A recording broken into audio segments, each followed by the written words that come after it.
All right, here we go. So, got some branded fusion here, and looks like I'm going second. This hand right here is pretty good for baiting out some negates.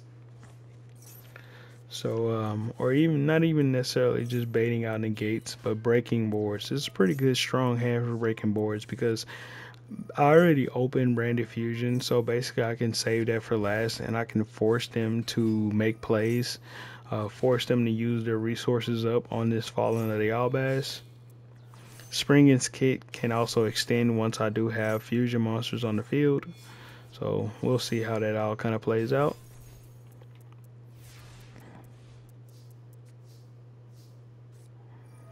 So I go ahead and activate Frightful Patchwork to try to bait out his Baron the Floor negate. He does not actually negate it. So then I place Fallen of the Albaz and I put it right in front of his Baron the Floor. I did this so then that way, like, hey, you should probably activate Baron the Floor right now, my guy. If he did not activate it, I would literally tribute off his Baron the Floor. So he has to negate this. Then I just go ahead and activate Polymerization right here to make Masquerade.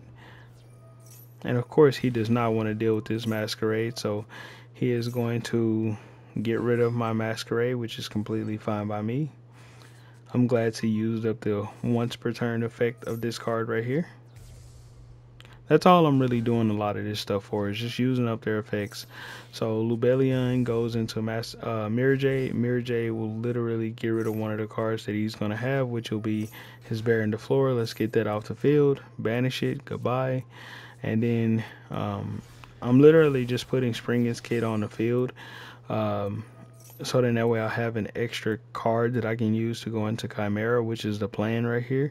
So I'm going to flip Brandon in red and then use Mirror Jade, since I just used its Banish effect plus Springen's kit and Adlipton to actually reset Mirror Jade, go into Guardian Chimera, and since I'm using 2 on the field, I'll basically pop 2 cards here. Actually, I was going to use Despia Comedy and not Springen's kit because it's in defense. But I was actually planning on popping 2 of the cards back here and then resetting that banish, so then that way if this is a monster, I just banish it when it hits the field. My opponent probably draws something that was more likely a brick, so he just quits, and GG's, my friend.